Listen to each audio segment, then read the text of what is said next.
Kita untuk membuka Alkitab kita dari Filipi pasal 2.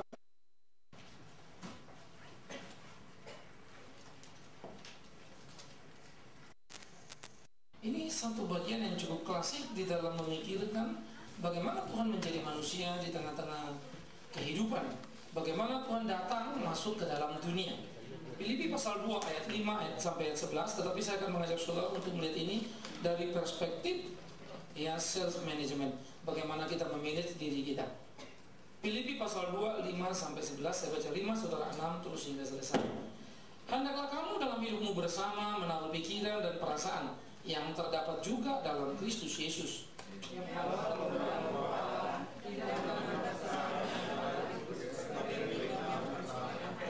melainkan telah mengosongkan dirinya sendiri dan mengambil rupa seorang hamba dan menjadi sama dengan manusia.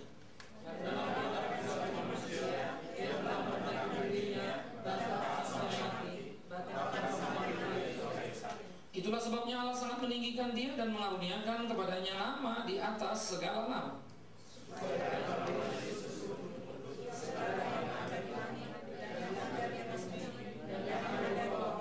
sebelah sama-sama satu ya. Dan segala lidah mengaku Yesus Kristus adalah Tuhan bagi kemuliaan Allah Bapa. Saudara, menarik sekali apa gambaran daripada Paulus waktu dia menyambung atau mengaitkan eksistensi dengan eksistensi daripada Kristus itu. Kristus sebelum ada dan Kristus ketika ada. Sebelum ada artinya sebelum dia ada di dalam dunia sudah ada di dalam kekekalan. Kemudian dia datang ke dalam dunia menjadi ada yang berada di dunia, tetapi keberadaannya bukan karena dia ada di dalam dunia. Nun jauh di sana dia sudah ada. Sehingga Natal menjadi sebuah keajaiban, perjalanan hebat yang sangat luar biasa. Allah menjadi manusia. Nah, ini memang sangat spektakuler dan menjadi warna dari seluruh keberimanan orang-orang percaya. Ini menjadi sangat hebat dan sangat luar biasa. Karena itu menjadi masuk akal dan bisa dimengerti mengapa para rasul sangat luar biasa di dalam semangat melayani, berjerih lelah, berjerih payah, bahkan mempertaruhkan nyawa dalam pelayanannya. Sebuah semangat yang semakin hari semakin sulit kita temukan dalam kehidupan masa kini. Bahkan dalam kehidupan kita sendiri pun pengetahuan akan hal itu tidak cukup untuk menjadi sebuah tindakan yang konkret dalam kehidupan. Tetap kita dijebak, diperangkap oleh berbagai perhitungan yang harus kita lakukan dengan atau atas nama bijaksana, begitu ya. Nah, ini memang menjadi sesuatu yang perlu kita gumuli sama-sama. Karena itu ketika Paulus mengingatkan orang-orang di Filipi bagaimana supaya belajar dari Kristus, saya kira ini sangat penting. Nah, pertama saudara, kita akan melihat spirit Natal dari perspektif manajemen tadi. Bagaimana kita memanage diri kita. Yaitu pertama, kerelaan turun. Allah di surga turun ke bumi. Kerelaan turun menjadi sesuatu yang saya kira menjadi barang langka. Yang ada juga orang rela naik, kan begitu ya. Tidak ada rela turun. Rela naik, bukan saja rela naik, bahkan berambisi dan kalau perlu menurunkan orang lain untuk dia bisa naik. Sehingga ada basa-basi di kalangan para pemimpin parpol ketika mereka mengatakan begini, ya nanti kalau seluruh anggota orang meminta saya naik, ya saya anggap itu amanah, kan begitu ya. Ya saya sih terserah saja kalau saya dipilih gitu. Andai kata saja dia seperti itu tentu menarik, tetapi yang fakta adalah dia tetap harus mempromosikan dan berusaha habis-habisnya untuk naik. Sehingga bahasa tadi menjadi bahasa basi yang tidak ada mutu sebetulnya. Karena keinginannya adalah naik. Keinginan turun terlalu sulit. Untuk diturunkan pun orang berjuang, mati-matian dan bertarung. Kerelaan turun tidak kita kenal. Bahkan di dunia barat pun turun hanya karena kalau dia membuat sebuah kesalahan dan dia malu diri, lalu dia turun. Di Indonesia ini langka. Ya, susah kita menemukan orang-orang yang dengan besar hati mau turun ya. Oleh karena itu saudara, ketika orang mau naik, itu juga bukan dalam kerangka dia ingin menyelamatkan orang sehingga dia mengambil posisi di atas, bukan dalam kerangka menolong orang. Ketika dia naik pun dalam kerangka mau menyelamatkan dirinya, maka mana mungkin dia mau turun karena dirinya tidak akan aman. Sehingga pemikiran-pemikiran seperti itu mewarnai kehidupan banyak sekali orang atau manusia di tengah-tengah permukaan zaman ini, yang membuat kita kurang bisa menikmati secara utuh makna Natal itu, spirit daripada Natal itu. Ya, naik sama dengan kekuasaan, turun sama dengan melepaskan kekuasaan. Siapa yang mau? Jawabnya satu, Tuhan mau. Yesus mau. Dan dia sudah lakukan itu. Nah, spirit Natal ini kiranya menjadi satu spirit yang kuat di tengah-tengah kehidupan kita. Yang kedua, sesuatu yang perlu kita pikirkan adalah kerelaan menjadi sama dengan yang di bawah. Dia bukan saja mau turun, tetapi rela sama. Artinya apa? Kalau dia Allah mau turun, dia bisa turun jadi manusia tapi memilih posisi raja. Yang diambilnya justru bukan posisi raja tapi posisi hamba. Sehingga kerelaannya menjadi sama dengan yang di bawah, itu luar biasa sekali. Ya. Sehingga apa yang dikerjakan Tuhan menjadi satu semangat yang tidak terbayangkan. Dulu di Indonesia, zaman Orde Baru itu dikenal istilah turba, turun ke bawah. Para pemimpin itu dihimbau untuk turba gitu ya. Lalu muncul lagi waktu itu Menteri Kehakiman Ismail Saleh ya, membuat lagi namanya sidak, inspeksi mendadak begitu. Tetapi baik turba maupun sidak ini adalah sangat unik sekali. Artinya apa? Sudah sidak, tapi ada yang tahu, masuk koran lagi begitu ya. Terus ada penyambutan lagi. Namanya inspeksi mendadak, mestinya nggak ada yang tahu. Ya wartawan nggak tahu. Ya pejabat juga nggak tahu kok pakai ada penyambutan gitu ya. Turba itu pergi mereka ke bawah masuk ke tengah hutan. Tetapi satu waktu saya dikasih informasi dan tertawa. Pak, dia cuma sampai sini Pak. Mestinya ke dalam lagi. Tapi Bapak Menteri nggak mau, takut ada masalah. Nah sampai situ dipoto-foto langsung kembali. Jadi take a picture, selesai. Gitu ya. Jadi dipilihlah tempat yang betul-betul. Dan akhirnya yang mereka dapatkan sebetulnya cuma ABS asal Bapak senang, yaitu laporan dari bawah. Jadi turun ke bawah tadi sebetulnya tidak pernah real. Jadi dia tidak turun ke pusat masalah. Ya. Nah, saudara-saudara, sampai sekarang pun mentalitas yang sama masih kita lihat. Kelaparan di Papua yang ada di koran adalah ribut, bukan begitu tapi begini dan seterusnya. Tapi yang pasti adalah makanan tidak distribusi. Lalu katanya kesulitan pesawat terbang. Aneh sekali bangsa ini. Ya, anggota dewan bisa ke Mesir dalam sekejap, tapi pesawat terbang tidak bisa diadakan untuk mengangkat makanan. Apa kita sudah terlalu miskin sehingga tidak punya itu? Ya, tragis. Tragis sekali. Tragisnya kenapa? Saya pernah mau retreat satu waktu, itu lebaran begitu ya. Nah jadi saya diminta oleh satu kelompok rekan begitu. Tolong yang pimpin. Waduh, saya ada acara di sini, nggak mungkin nyampe dah begitu. Wah, jawabannya sederhana sekali. Udah Pak, dari mana? Acara di sini. Udah. Bapak berangkat 15 menit, 20 menit pasti udah nyampe dah. Bagaimana saya bilang? Oh itu kan macet. Enggak Pak, Bapak dijemput naik helikopter. Begitu ya.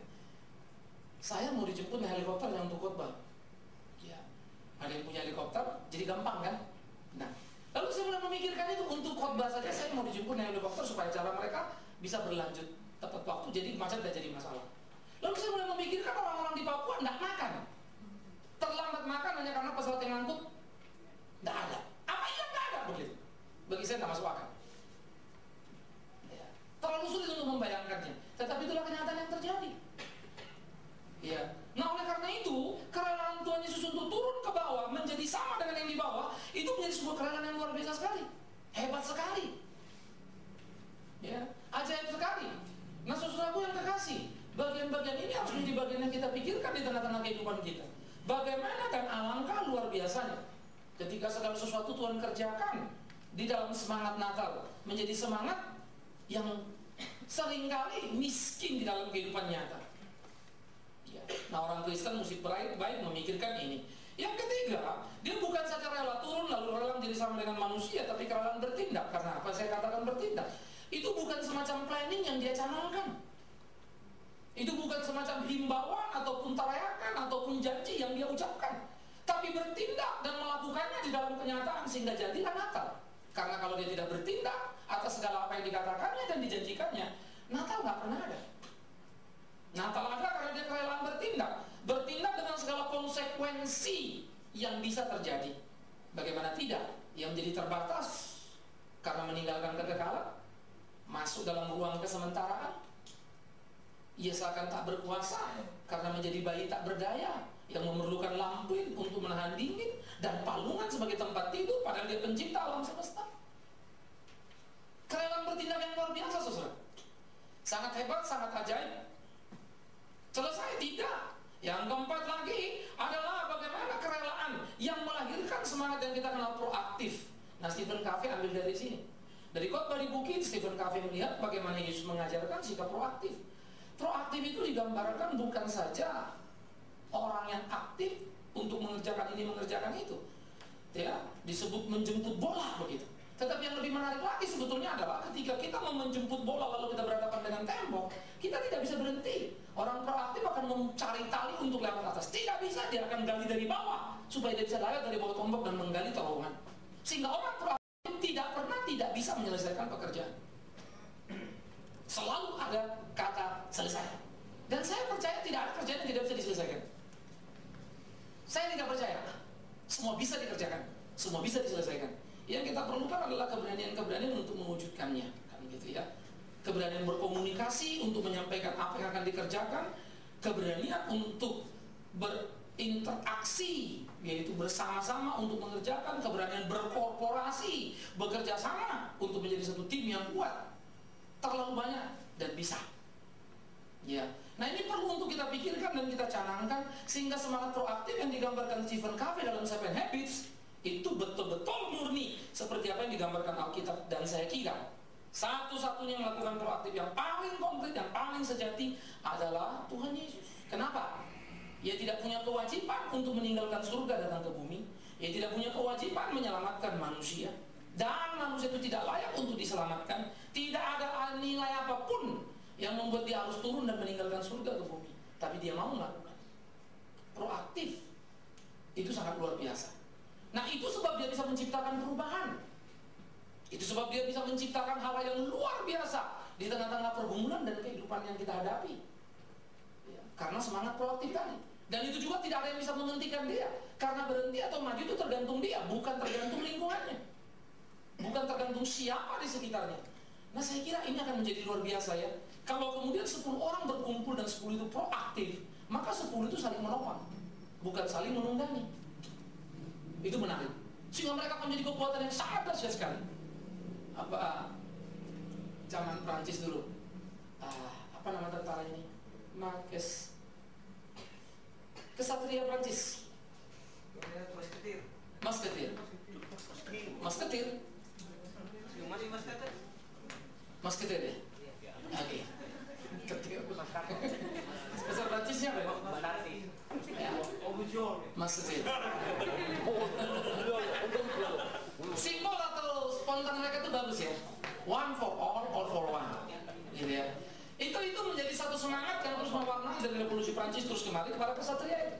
Maka waktu mereka mencanangkan one for all for one, maju, lalu mereka maju semua. Nggak ada yang akan lari dari medan tempur. Kalau mati semua. Ya, kalau mati semua. Nah, itu menjadi sesuatu yang sangat menarik sekali waktu mereka kerjakan itu untuk semua, tidak ada pernah kata selesai. Tujuan mereka harus dicapai. Kalau itu menyelamatkan raja harus selamat. Ya, dan kadang-kadang untuk menyelamatkan raja itu satu orang bawa lari sang raja, yang lainnya pasang badan untuk menghadang. Risikonya apa? Nyawa. Mereka pasang badan. Itu semangat yang kalau saya pikir-pikir ini mereka berjuang untuk satu komitmen begitu kuatnya. Dan mereka dengan proaktif mencari jalan bagaimana menyelamatkan sang raja. Tetapi di sana ada kewajiban. Padahal Yesus mengerjakannya tidak ada kewajiban. Itu yang menarik justru. Tidak ada kewajiban. Dia mau mengerjakan. Apalagi kalau ada kewajiban, mestinya kan dikerjakan. Nah, oleh karena itu semangat-semangat itu, kalau saya kemudian membaca sejarah, memperhatikan begitu ya, terus memikirkan semangat mereka, ini orang-orang luar biasa ya. Latar belakang banyak orang-orang besar itu kecil-kecil. Latar belakangnya kecil-kecil, kemudian mereka menjadi orang besar-besar.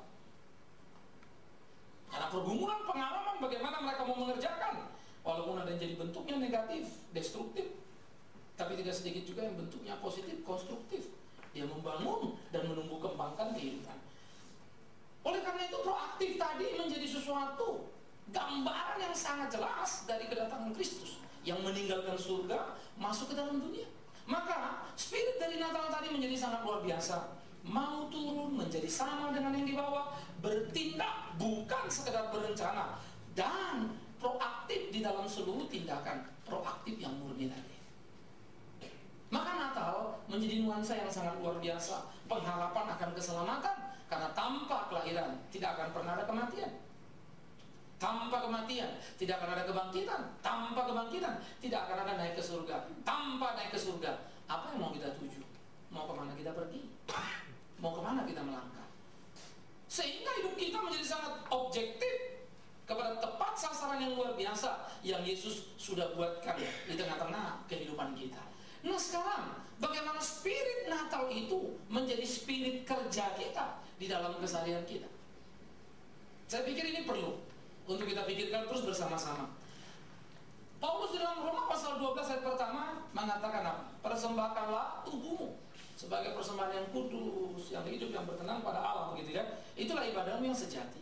Yang menarik adalah kata persembahkanlah tubuhmu. Ada dua hal di sana. Filosofis itu mau menghantam orang-orang dualisme. Orang-orang dualisme itu memakai tubuhnya untuk memuaskan dirinya karena mereka menganggap tubuh itu sangat sementara. Sementara jiwa itu bersifat kekal, akan kembali kepada Sang Pencipta. Nah, ini pemikiran-pemikiran Roma yang kemudian melahirkan hedonisme yang sangat berat, yang sangat hebat, yang gaya hidup Roma, yang merupakan buah pikiran dari Epikuros, seorang filsuf Yunani pada waktu itu. Nah, Paulus coba melawan itu. Ya, maka dalam Roma pasal 13 juga dia mengatakan jangan hidup seperti malam hari, pesta pora dan segala macam, tapi hiduplah seperti pada siang hari, sopan dan seterusnya. Tetapi yang kedua menjadi menarik lagi adalah all your activity. Persembahkanlah seluruh aktivitasmu, seluruh kegiatanmu, seluruh hidupmu. Itulah ibadahmu yang sejati. Artinya kerja kita, sehingga kita tidak bisa memisah antara pekerjaan kita dengan pelayanan kita. Pekerjaan kita adalah pelayanan kita adalah pekerjaan kita.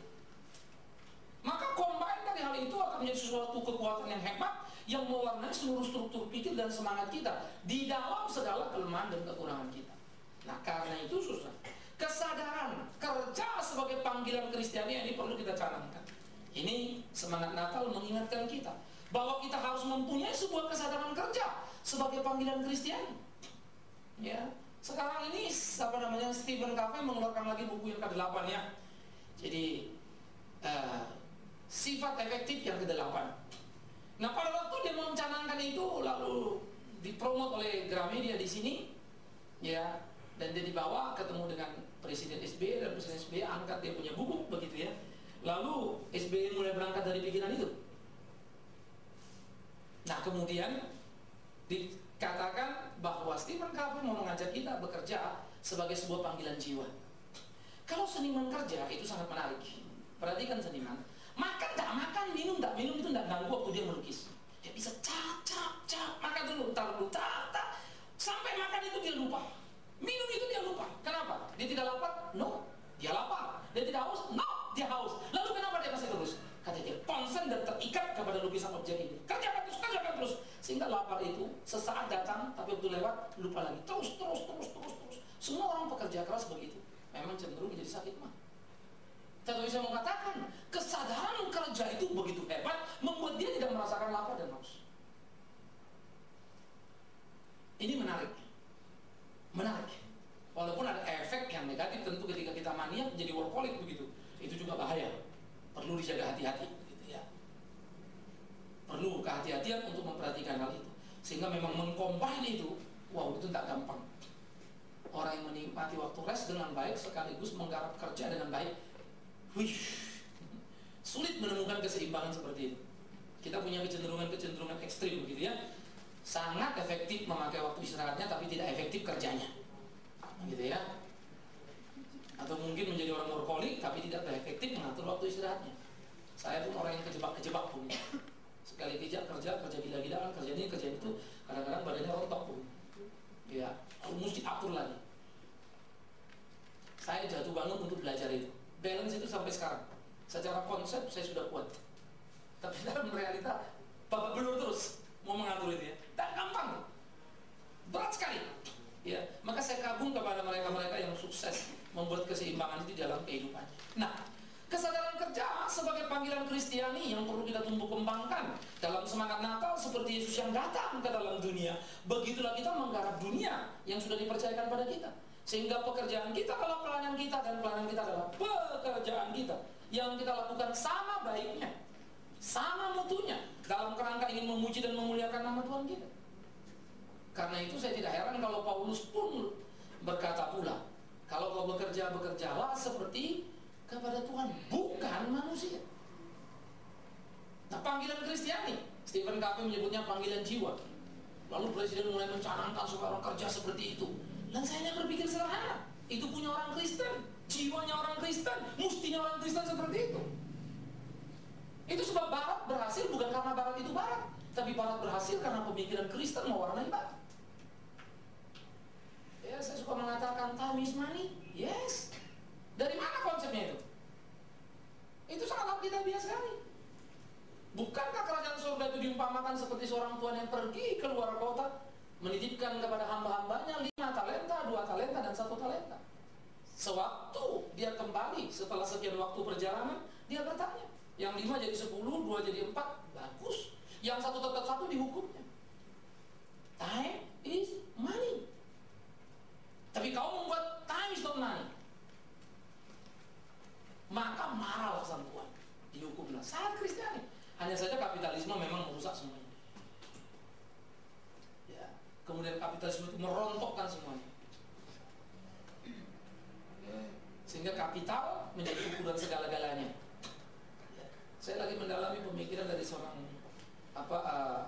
filsuf yang mengatakan bagaimana marketplace yang diciptakan sekarang menjadi tuan dari segala sistem hidup manusia. Ya, kita mesti mengikuti terus kepada realita apa yang terjadi. Kita ini sebetulnya menjadi objek daripada pasar, sehingga pasar itu bukan lagi objek, kita bukan lagi subjek, tapi sudah terbalik. Kita jadi objek, pasar itu jadi subjek, yang sangat abstrak sebetulnya. Tetapi kita diatur oleh situasi yang ada. Model rambut kita, model baju kita, bukan kita lagi yang menentukan. Aneh ya, ada sebuah kekuatan yang hebat yang menentukan apa yang mesti kita pakai, seperti apa kita mesti tampil. Padahal ada sebuah pertarungan yang harus kita kerjakan di tengah-tengah kehidupan kita. Bahwa kerja adalah panggilan Kristiani, di mana kita menerobos itu. Tapi ini tidak sederhana. Ada tangan raksasa yang sepertinya mengelola semuanya. Nah, karena itu pertarungan kekristenan makin hari makin berat, makin hari makin terasa sulit. Karena kita tidak bisa sekedar mendesain seperti orang lain mendesain. Ya, kita mesti memikirkan dan mengumuli. Saya tahu banyak hal bagaimana untuk membuat sebuah usaha itu maju, tapi saya harus bergumul terhadap banyak hal. Ya, dari hal-hal yang mesti dipikirkan secara dampak jangka panjang. Saya bisa untuk mengadakan keuangan tambahan. Bagi saya itu sederhana.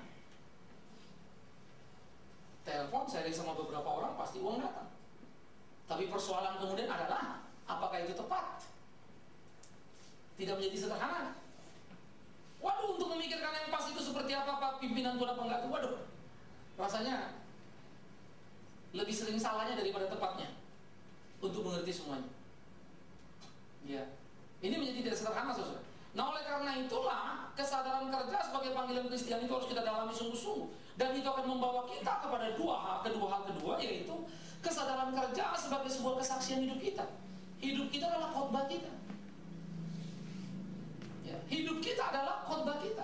Khotbah kita belum tentu hidup kita, tapi hidup kita itulah khotbah yang sejati sebetulnya. Seperti apa saya hidup, bagaimana saya hidup, itulah khotbah saya yang sejati. Berkhotbah begini apa susahnya? Tinggal memegang beberapa buku, textbook, taruh, saya khotbah. Tapi apakah itu hidup saya? Belum tentu. Maka khotbah sejati adalah hidupku, adalah hidupmu, adalah hidup kita. Itu khotbah sejati. Kita seorang Kristen apa bukan apa yang kita katakan, tapi apa yang kita lakukan di tengah-tengah kehidupan kita. Maka apa yang kita katakan akan efektif kalau memang itu yang kita lakukan. 2-3 kata cukup akan mempengaruhi banyak orang. Tapi 1000 kata dalam tindakan yang berlawanan seringkali menjadi batu sandungan yang sangat menakutkan. Yesus pernah bilang sama murid-muridnya begini tentang orang Farisi. Dengarkan apa kata mereka, tapi jangan tiru kelakuannya. Murid-murid dituntut untuk dewasa, memahami itu. Tapi betapa beratnya untuk mengerti itu. Nah, ini murid-murid terseok-seok juga. Pas Yesus mau mati, mabur semuanya. Akhirnya mereka mirip seperti gembala upahan. Ketika serigala datang, domba ditinggalkan. Mereka lari menyelamatkan diri. Yesus sendiri seperti domba yang tak berdaya dibawa ke tempat pembantaian. Pas sekali ilustrasinya. Nah, oleh karena itu saudaraku yang terkasih, kesadaran kerja sebagai sebuah kesaksian perlu kita tumbuh kembangkan dalam kebersamaan. Semua kita dalam proses belajar yang tidak pernah selesai, proses belajar yang tidak pernah lulus. Kalau hari ini saya lebih baik dari Anda, jangan bilang besok saya masih tetap lebih baik. Kalau engkau berusaha dan aku tidak berjaga-jaga, kamu lebih baik dari saya. Maka mari kita berkompetisi untuk menjadi yang lebih baik dari tiap hari ke hari dan tiap hari ke hari. Di dalam kesamaan kesadaran kita sebagai satu kesatuan, bagaimana kemudian untuk menjadi saksi. Nah, itulah yang akan membawa kita pada kesadaran ketiga, yaitu kesadaran kerja menjadi satu tim. Kesadaran kerja menjadi satu tim ini menjadi sangat penting sekali dimanapun kita kerja. Ya, atasan itu omong kosong tanpa bawahan. Karena untuk menjadi atasan perlu bawahan. Masa dibilang kamu bosnya ya? Iya. Anak buahnya mana? Nggak ada, Pak. Loh, itu bukan bos namanya. Bos itu karena punya anak buah. Lalu disebut kamu bawahannya? Iya. Manajernya mana? Bosnya mana? Nggak ada. Loh, bagaimana kamu bisa jadi bawahan? Tidak mungkin. Maka untuk menjadi status bawahan atau atasan perlu ada bawahan dan atasan. Sehingga bawahan atasan bukan sebuah aib dan bukan sebuah persoalan, tapi korporasi yang perlu untuk dipelihara dan di-maintain dengan baik. Ya. Sehingga menjadi satu tim, ini sekali lagi mudah untuk dikatakan tapi tidak mudah untuk dilakukan. Sehingga interaksi kemanusiaan di antara kita menjadi sangat penting sesuatu. Ya, saya pikir kita mesti belajar untuk melakukan lobby-lobby informal daripada lobby-lobby formal. Dulu saya aktif di gereja saya di GKI. Wah, gereja di GKI itu kalau udah rapat itu, aduh, repot itu kan. Kita rapat itu bisa panjang, karena kami di GKI paling jago rapat. Ya, jadi saya kalau soal organisasi, bikin aturan, anggaran biaya segala macam, ya di kantor sudah belajar sendiri, karena saya pernah pegawai, pernah manajer dan pernah punya usaha sendiri. Lalu di gereja yang GKI juga begitu. Wah, seringkali ribut di perapat itu. Ya, apalagi anak remaja dan anak pemuda kadang-kadang emosional begitu ya. Mengatakan sesuatu yang menghantam majelis, lalu terjadi keributan. Seringkali hasil raker itu tidak menyenangkan. Nah, maka saya selalu berlaku informal. Nah, waktu itu di zaman saya itu pemuda remaja anak digabung jadi satu. Jadi saya ketuanya, namanya peranan dia, pemuda remaja anak begitu. Ya, itu gabung semua. Itu kira-kira 94, budget saya 135 juta untuk 3 komisi itu. Di tangan saya itu 135 juta.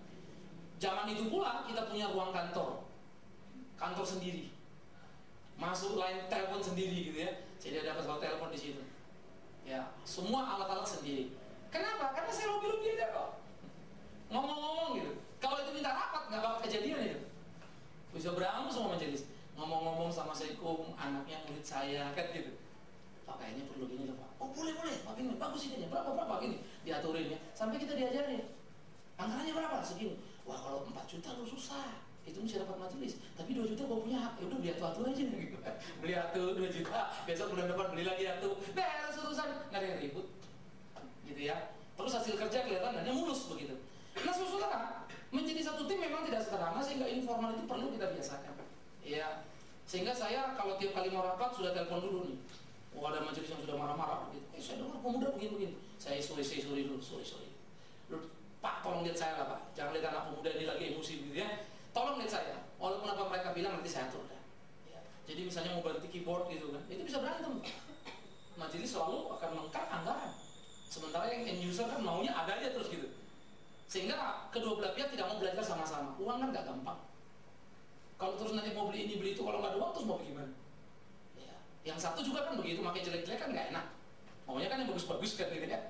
Maka itu seringkali jadi masalah. Tetapi ketika informal kita lakukan, semua mulus loh. Beres gitu. Ya. Nah, saya cuma contohkan satu case bagaimana kita belajar satu tim. Ketika kami raker di puncak, lalu remaja itu mengajukan budget untuk retreat kira-kira 8 juta.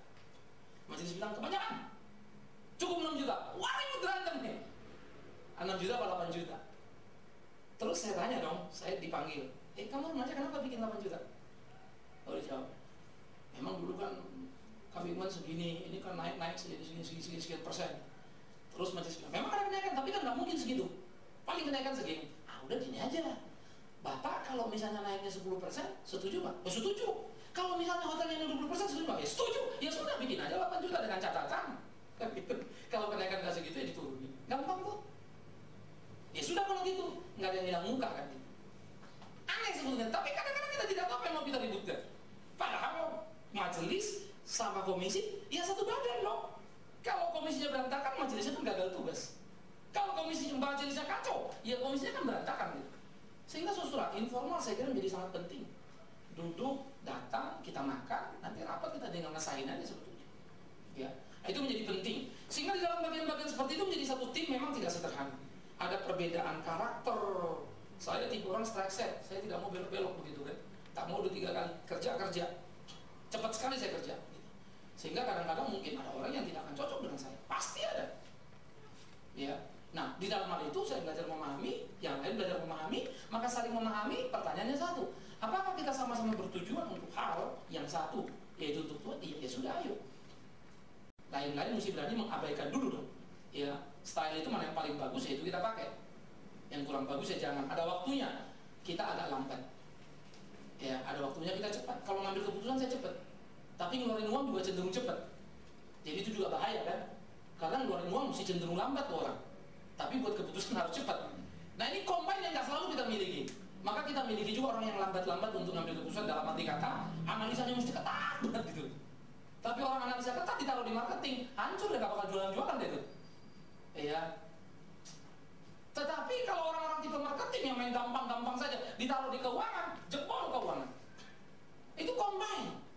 Maka diperlukan sebuah kedewasaan untuk menjadi kesatuan. Nah itu yang mau Paulus kepada orang Filipi. Kamu dalam hidupmu bersama, taruhlah pikiran dan perasaan yang terdapat juga dalam Kristus Yesus. Sehingga kita bersama itu bisa menjadi satu tim, seperti dia mau turun dari atas ke bawah, menjadi sama dengan kita, bersatu dengan kita, hidup di tengah-tengah dunia ini. Maka saya pikir ini menjadi panggilan kerja yang sangat unik dan sangat menyenangkan. Dan kita perlu terus kedewasaan kebersamaan. Ya, saya berpengalaman berurusan dengan banyak orang, khususnya bikin yayasan, kota ganti pengurus terus kan begitu. Ada yang menyenangkan, ada yang tidak menyenangkan. Tapi termasuk juga ada orang yang senang sama saya dan tidak senang sama saya, kan gitu. Nggak bisa dibuat semua orang senang sama diri kita. Tetapi dalam perbedaan-perbedaan ada mereka yang menyadari, ya oke, kita memang berbeda, tapi bisa kerjasama, jalan terus begitu ya. Nah ini bagi saya menjadi sangat menarik dan perlu dipupuk di tengah-tengah kehidupan. Karena jangankan kita, saya sama istri saya saja pun rajin berantem. Ya, rasanya kita tidak seru kalau satu hari tidak berkelahi, gitu ya. Oh iya, kita pukul-pukulan terus di tempat tidur tapi ya.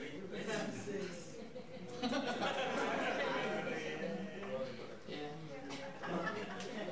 Jadi kadang-kadang kita mesti masuk ke area-area yang nggak gampang sudah. Kalau saya pribadi lebih suka sebetulnya kalau mungkin ya dia nggak usah kerja.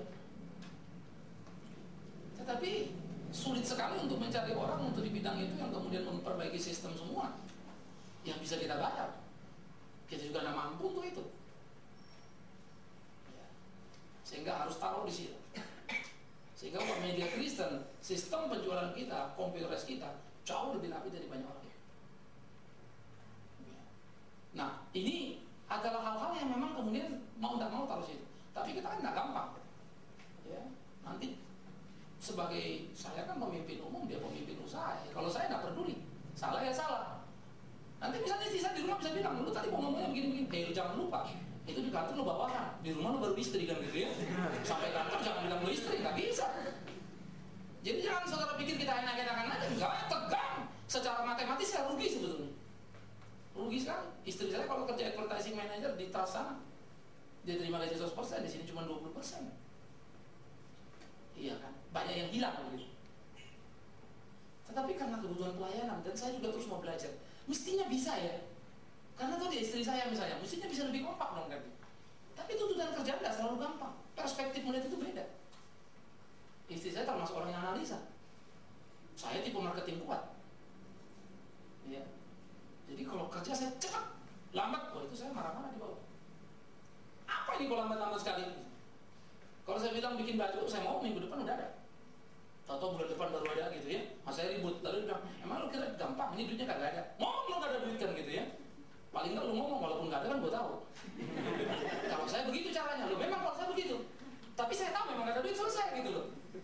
Tapi saya ngerti dong, kenapa gak dikerjain, oh gak ada duit, ya sudah. Baru kita pikirkan gimana cara cari duit. Tapi saya paling gak bisa kalau orang gak kerja lalu bilang, ya gak ada duitnya. Ya kasih tahu. Karena gak ada duit pun bagian yang harus digarap juga. Ya. Nah, jadi tipe saya meledak begini, saudara, itu menjadi tipe tidak sederhana. Sehingga waktu korporasi dengan istri dalam hal sistem kerja nggak gampang. Jangan saudara pikir karena suami istri itu semua beres, mulus, enggak. Ya, nggak gampang. Kalau di kantor gimana? Sama kan? Nah, ini suami istri berantem terus. Konsultasi ya. Sebelah juga kan gitu Pak Mari kan, suaminya ibu dan istri ya ngurusin KSM berdua ya. Nggak gampang saudara. Tapi kalau kita kasih orang lain yang sulit kita percaya, apalagi urusan uang, kan nggak gampang juga gitu ya. Jadi cari orang yang pas itu sulitnya sekarang hati. Ya, secara teoritis saya amat sangat fasih soal manajemen.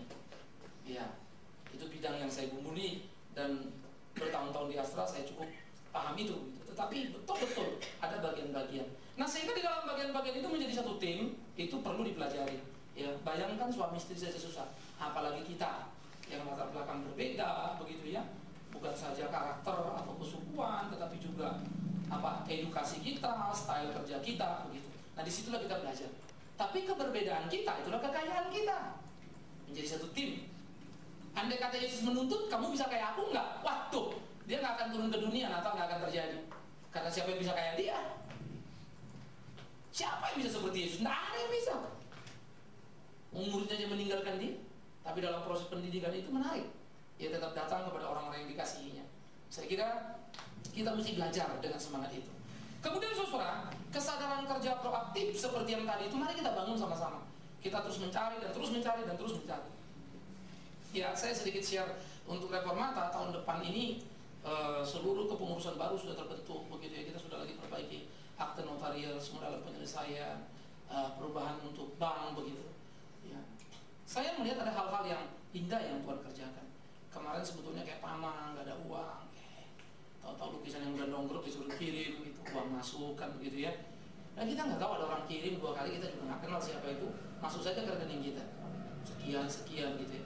Lalu pikir-pikir, heran ya. Kalau gitu saya surprise. Ya, kemarin saya ngomong sama salah satu pembina kita, dia bilang, Mac, itu duit kalau berapa? Lu kasih tahu dong, lu jangan tanggung-tanggung sendiri lu. Gitu. Saya tahu kalau saya ngomong pasti dia kirim. Tapi saya bilang nanti pengurus biar dapat sendiri, pengurus mutusin berapa yang diperlukan, biaya berapa untuk kita operasional segini. Tahun ketiga ulang tahun nanti kita akan banyak pembaruan yang ingin kita kerjakan. Begitu. Banyak hal yang mau kita kejar. Nah, nanti biar pengurus yang aktif. Ya. Jadi donasi sebetulnya tidak terlalu takut. Tapi saya mau merangkak pelan-pelan untuk menikmati ya pimpinan Tuhan betul-betul gitu. Sehingga kita tidak sekedar mengandalkan teman-teman yang beruang. Kalau waktunya datang tepat menarik. Apalagi kayak kemarin dia tanya gitu ya. Karena pas lagi di kantornya kita ngobrol-ngobrol. Dia tanya, berapa mau kasih tahu? Oh, jadi mesti tahu nih kirim berapa nih gitu. Seneng ya kalau dia ditanya begitu. Bagi saya itu menarik. Ya. Tapi kalau soal gifts begitu ya, saya telepon, lo ada gifts di kantor? Ada, tolong kirim ke sini berapa? Anak-anak di Wisma Bersama segini gitu ya. Tapi sore yang ACA, KSM yang nggak dapat ya. Ini khusus Wisma Bersama di Jumat gitu.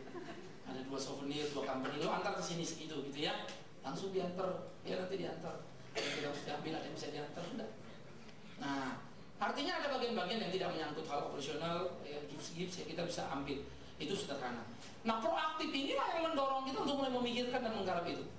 Karena kalau kita sudah terbiasa tergantung, proaktif kita mati. Tapi menghadapi kesulitan kita tuh diasah, gimana terus. Jangan menyerah. Jangan pernah menyerah. Ya, memang tidak selalu semuanya mulus. Tapi paling tidak kerjaan yang kita kerjakan itu mulus. Walaupun hasilnya tidak selalu orang bisa memahaminya gitu kan. Nah, tetapi disitulah kita berjuang dan bertarung sehingga kita proaktif terus membenahi, terus menggarap gitu. Ya. Saya kemarin dari Manado saudara, jadi kita ketemu dengan Wakub dan lain-lain. Waduh, itu banyak dokter, profesor begitu ya. Bicara tentang bangun sekolah, semua ngasih teori begini. Sampai kita bingung di situ. Agak bingungnya apa? Ini Mika diundang mau suruh presentasi, tapi yang lebih banyak ceramah mereka begitu kan? Pendidikan harus bagaimana begitu. Saya jadi linglung melihatnya. Sudah omong sana omong sini, betapa pendidikan mahal, pemerintah gini, pemerintah gitu. Akhirnya udah selesai omong, untuk satu desa. Loh, ini kesimpulan mestinya Mika dong, kan Mika yang presentasi gitu. Ya, jadi profesor doktor jadi moderatornya rupanya lupa gitu kan? Karena dia yang ngambil alih pembicaraan semua. Ya udah, saya dikasih ngomong, saya cuma jawab, apa yang Bapak bicarakan sebagai teori tadi adalah sesuatu fakta yang tidak bisa dibantah. Tapi kalau kita mau berkajang di situ, selesai seminar ini, makanya cuma menjadi wacana yang tidak ada gunanya. Karena problema itu dari tahun ke tahunnya itu memang. Pertanyaannya sekarang adalah bagaimana kita menyelesaikan itu, dan itulah Mika hadir. Kita buka sekolah di pedesaan. Saya tidak akan berpanjang lebar, saya bilang, jangan pernah mengatakan pendidikan mahal. Pendidikan mahal karena orang kita tidak mau keluar uang, makanya mahal. Coba semua orang bisa keluar uang, pendidikan murah. Jangan pernah berkata pendidikan mahal, itu yang saya katakan. Karena untuk menjadikan satu orang itu tidak ada batasnya. Tapi kemudian saya minta lagi, dan kami Mika siap untuk bekerja di sini membantu. Tapi pertanyaannya, Anda pengusaha di sini, para akademisinya, siap tidak untuk memulai? Kalau tidak, kami tidak akan hadir. Wah, waktu saya close gitu, semua sunyi senyap langsung. Ya, karena sudah menyangkut isi dompet kan gitu. Ini memang penyakit orang Kristen. Selesai pertemuan kita selesai. Jadi saya lihat, saya greget, saya tanya beberapa teman, kurang gregetnya. Jadi mereka hanya mau bicara tapi tidak mau untuk keluar, untuk mengorbankan sesuatu. Jadi sifat proaktifnya nggak ada. Ya, kita pergi KKR satu desa yang kita mau sekolah itu dikepung oleh daerah-daerah muslim, kiri kanan semua gitu ya, perbatasan ke Gorontalo. Mau masuk Gorontalo sekolah-sekolah muslim bagus semua. Itu Fadil Muhammad itu invest. Rupanya itu orang kaya dari dulu ya. Jadi orang tuanya itu sudah kaya di Gorontalo, itu sekolah banyak sekali. Kita ini keleleran. Ya, saya baru tahu Geming di Manado punya sekolah 837. Dari 837 itu sekolah SD, SMP, SMA-nya itu yang bermutu itu kira-kira 3, dan 3 itu pun sudah setengah mati karena makin merosot terus mutunya. Maka mereka kebingungan. 837 secara kuantitatif banyak sekali. Nah, kami sudah share sama mereka, kita bilang kita siap bantu. Cuman ini kalau sampai jadi Nika yang bantu lucu juga ya. Karena Nika kan baru 5 tahun. Masa membantu yang sudah puluhan tahun. Tapi faktanya ternyata terjadi begitu. Karena itu dibutuhkan sekali memang banyak orang-orang pemikir-pemikir. Dan kami pun sebetulnya waktu kerja itu kita tidak mampu. Karena kita tidak pemikiran utuh. Kita akan ambil lagi orang-orang tertentu Kristen yang ada jejaring kita, networking kita akan kirim untuk memberikan pencerahan ke sana. Nah, networking itu pentingnya di situ ya. Nah, jadi saudara yang kekasih, bagian-bagian seperti ini perlu untuk terus kita kerjakan di tengah-tengah kehidupan kita, sehingga sifat proaktif itu akan membangun jejaring yang kuat sekali. Sekarang kita butuh, kalau ini butuh ini, Dian Harapan, Pelita Harapan, terus beberapa sekolah kita sudah mulai korporasi, beberapa universitas kita sudah mulai bicara, ya. Program summer kita sudah mulai pikirkan. Tetapi memang pembenahan memang perlu sekali, sehingga pembenahan penting. Capek, duitnya gimana? Berat sekali. Tapi ada nggak ngerti itu datang aja, ngos-ngosan, iya. Ujungnya apa? Puji Tuhan, Tuhan baik, kan gitu ya. Maka reformata yang melejit merangkak pelan-pelan itu pun hal yang ajaib sebetulnya bisa bertahan dengan uang yang sangat kecil itu. Maka saya ingin mengatakan pada setiap saudara yang ada di ACA, di KSM, dimanapun, jangan pernah gerah dan jangan pernah takut dalam menghadapi kehidupan bersama dengan Tuhan. Lakukan yang terbaik, dan gairah itu akan menjadi suatu kehidupan bagi kita. Nah, biarlah sepanjang tahun ini kita memikirkan, saudara, khususnya menuju kepada penghujung tahun ini, apa yang sudah kita karyakan. Yang baik, buat lebih baik lagi. Yang salah, jangan ulangi lagi. Sehingga kita semakin mantap, semakin kuat begitu ya. Jadi Daniel kalau disuruh jangan pakai tanya mama lagi, langsung berangkat.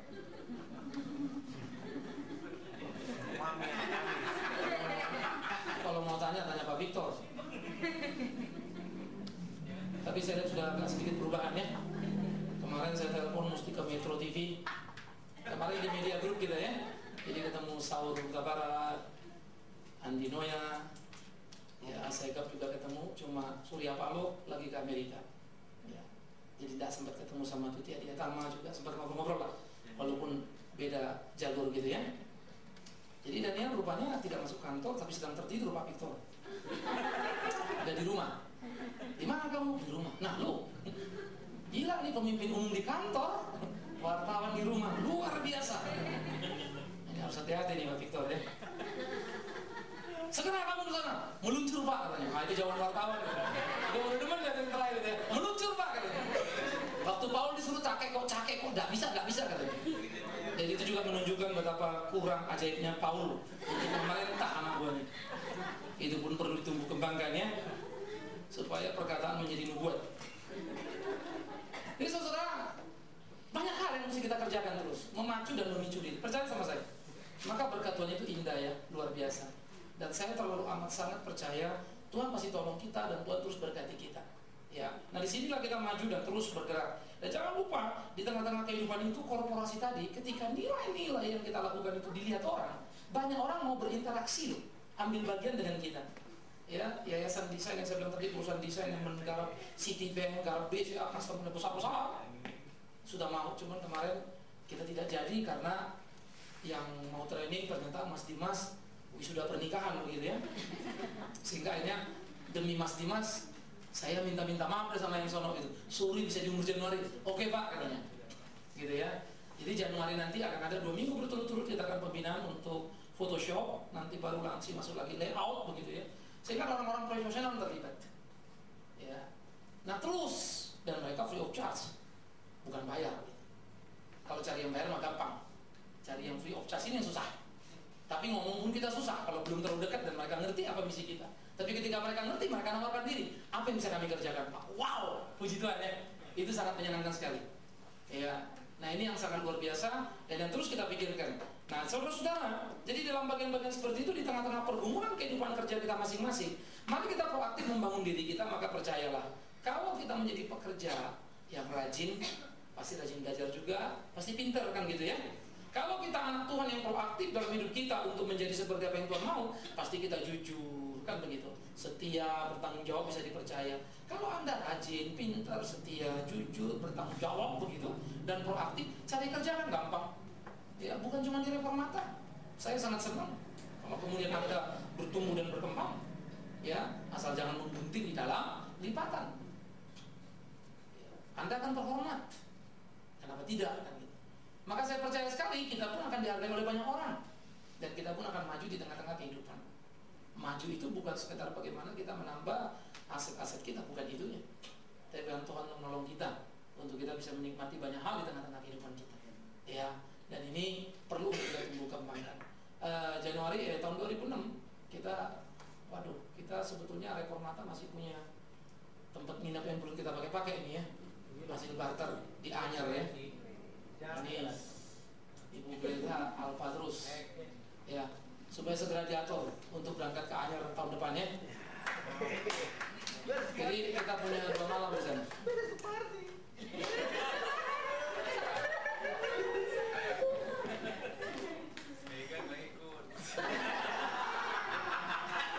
Soalnya lain perjuangan ya.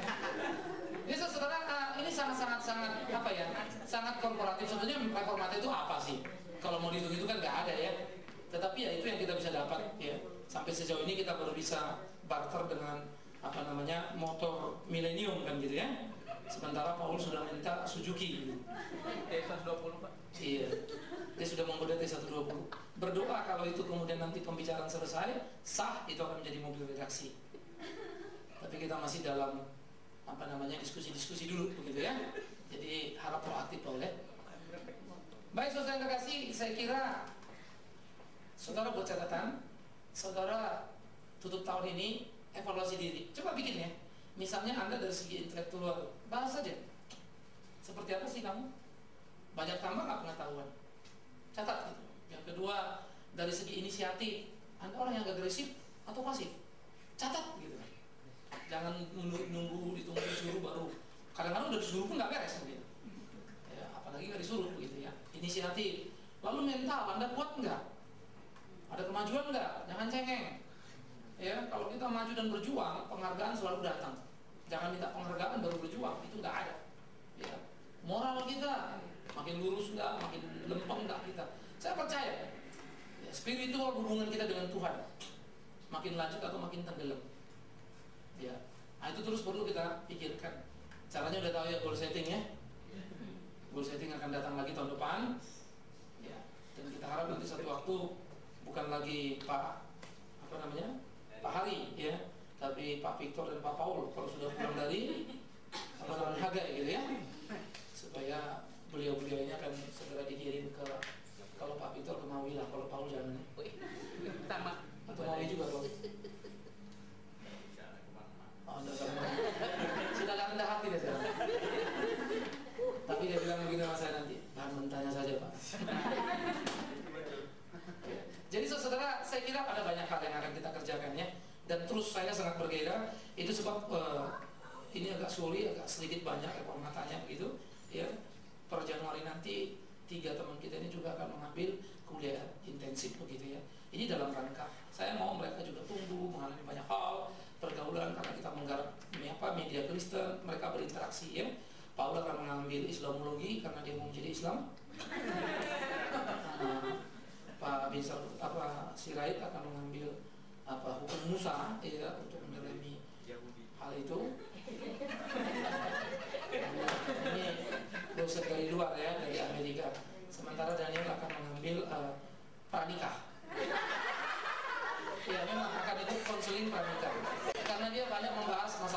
romantis pernikahan, tapi banyak komentar dia yang agak menakutkan buat saya.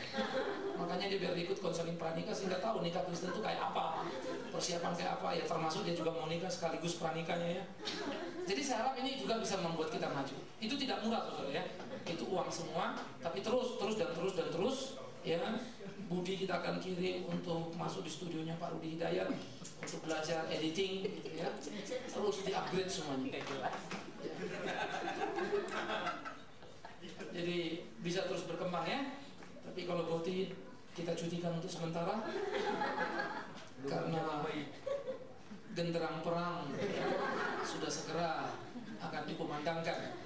Jadi teman-teman dari ACA, dari KSM, ayo maju sama-sama kita belajar. Dan saya harap juga teman-teman ya, khususnya dari luar Wisma Bersama, kalau mau berkonsultasi, ngomong-ngomong soal kerjaan, soal apa, please ya, jangan sungkan-sungkan.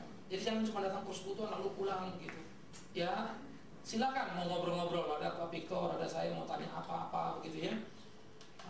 Saudara boleh ngobrol-ngobrol dengan kita, sehingga interaksinya itu makin hangat. Ada Pak Gunar ya, nanti itu bisa banyak yang kita diskusikan, sehingga betul-betul kehadiran kita, keberadaan kita di sini, kita mau membuat memang ini semacam media pembinaan untuk para profesional, orang-orang yang kerja begitu. Banyak persekutuan kantor, tapi saya kira tidak sekaya persekutuan di sini, karena di sini ada yang standby 3 pendeta, ya, 1 dokter yang bisa ditanyain begitu. Jadi Anda sebenarnya bisa tanya, jadi manfaatkanlah itu, bertanyalah ya. Tapi tolong jangan kemarin lalu bilang, Pak saya mau pindah dari ACA, Wisma Bersama terima enggak? Agak berat rasanya begitu ya. Kecuali kalau saudara katakan, saya sepertinya siap untuk tanpa digaji Pak, puji Tuhan, segera daftarkan diri. Rasanya SGM juga perlu ya Pak Gunar ya. Nanti saya seleksi, kalau bagus saya ambil, kalau enggak baru saya kirim ke atas ya. Jadi saudara, ini saya harap bisa menjadi semangat kita untuk kita terus maju. Dan ini sudah menjadi yang kedua cross karya yang kita kerjakan ya. Dan biar ini terus bertumbuh berkembang di tengah kehidupan kita, untuk kita boleh melayani Tuhan kita. Jadi Tuhan menolong kita, Tuhan memimpin kita. Amin. Kita berdoa.